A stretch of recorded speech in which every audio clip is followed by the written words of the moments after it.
Now back to the show. This is You and the Law with Sterling Fox on AM 650. Welcome back. Our guests in studio are David Hobbs and Ian Giroday from hobbsgiroday.com, the law firm in Vancouver that specializes in wills and estates litigation. I know I'm treading on eggshells here when I use the word specialize because the legal profession doesn't really appreciate that. So let me just say that you are wills and estates litigators in Vancouver. And now we come to a point in the conversation that I think everyone listening should pay attention to particularly, because we're all going to hit the end of the trail someday, and somehow or another, our whatever we leave behind has got to be managed by someone. So all of our assets, or whatever we have left, gets distributed to those people and places we would like to see them go to. The bridge in that gap is a human being called an executor. Or executrix in the case of a female doing the same job. What exactly what is the legal definition, Ian, of an executor? Well, an executor is the person appointed under the will, and there can be more than one, of course. There can be co-executors. All right. And there can be alternates in case the first named executor or executrix is unwilling or unable to act. All right. But essentially, the role of the executor is to, first of all, prove the last will, which is done through a probate application to the court, to gather in the assets of the estate, to pay the just debts and expenses of the estate, and to distribute the balance of the estate, the net of the estate, to in accordance with the gifts made under the will by the willmaker.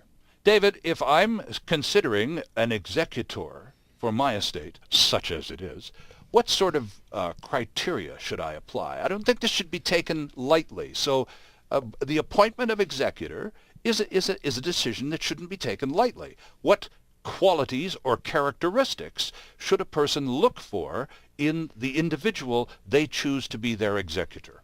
Well, the legal test is a reasonable business person. So I would say first and foremost, you want someone with some business acumen, business sense.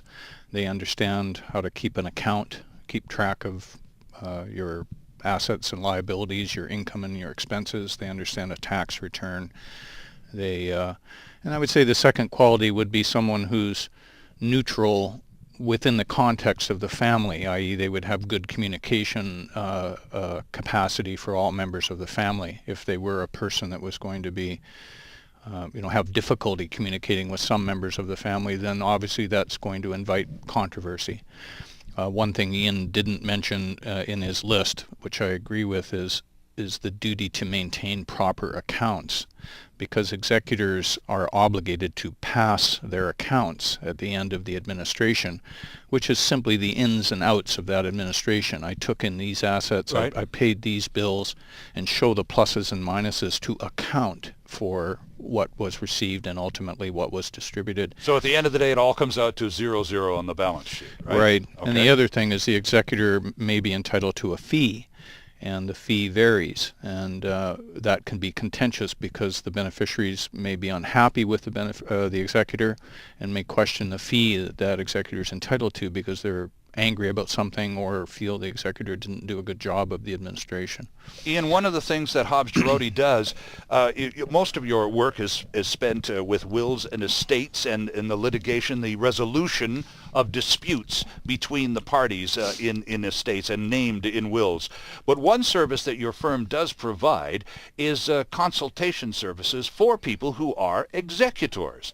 What's the most common bit of advice you find yourselves repeating over and over again to a person who's been designated to be an executor? Right. Well, usually an executor would come to us in a non-dispute scenario, looking for assistance in the probate process. Okay.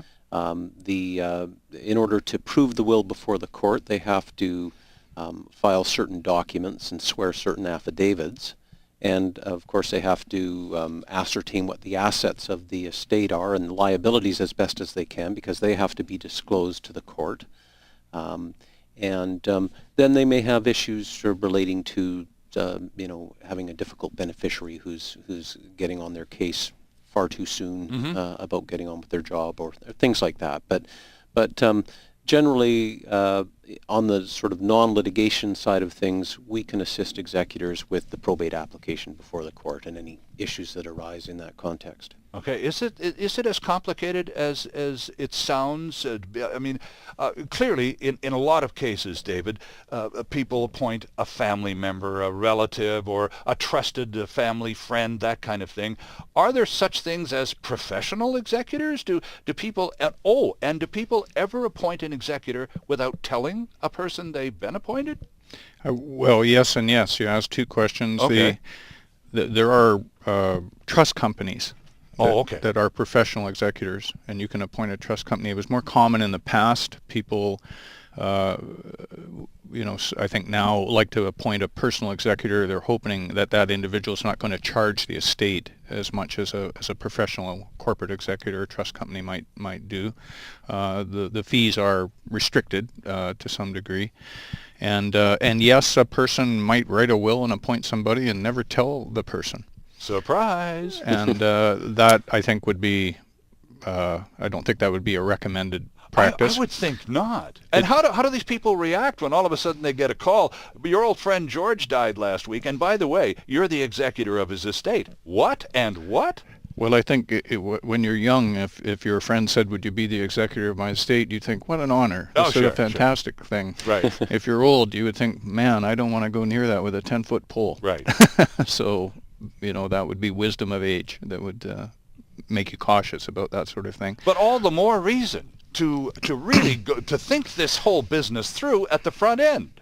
Just and if you're planning on doing the whole will and all of the estate planning that goes along with it, it would seem pretty logical that an executor would be one of those boxes you will want to check off, and then that file can be put away, right, Ian? Absolutely. It's a very good practice to approach the person that you want to appoint as your executor I would think so, and get their okay to it, because you're trying to select a person that you trust and who has the aptitude to do the job.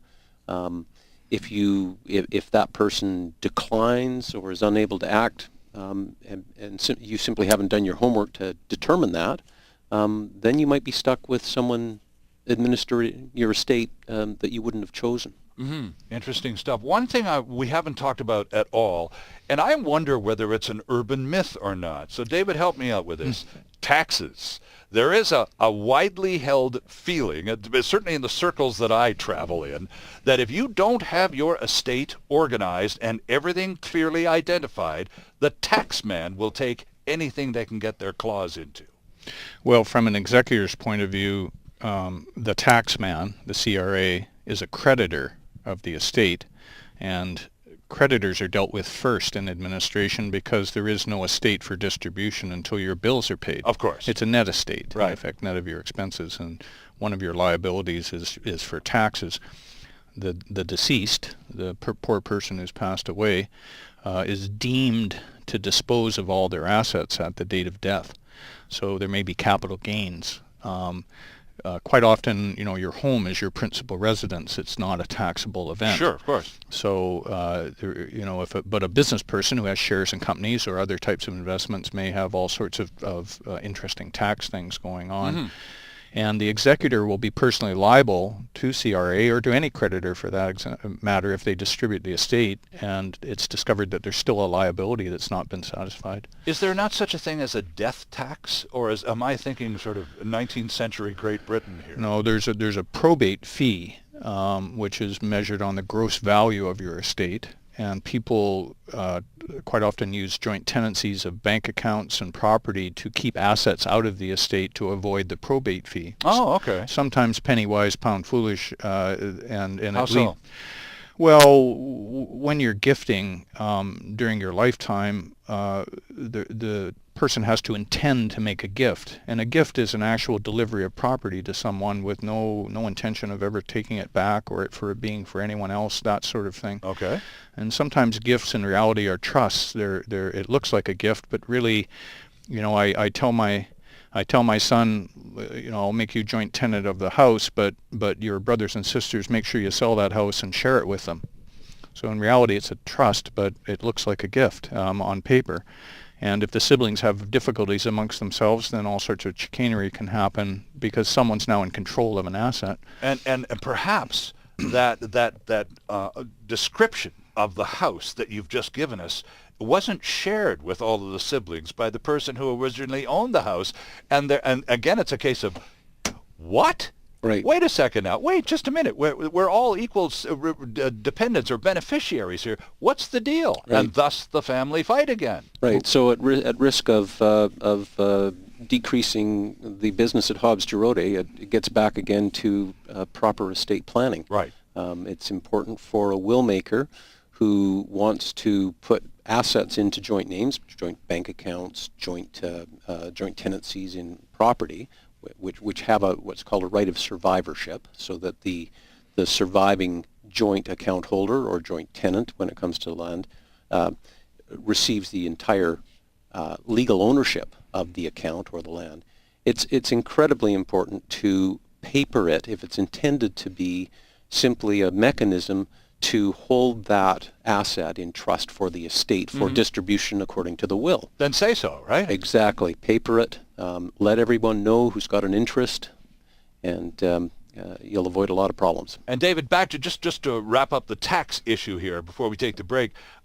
So if for example an estate is poorly organized, again, I'm thinking urban myth here. You can burst the balloon or not.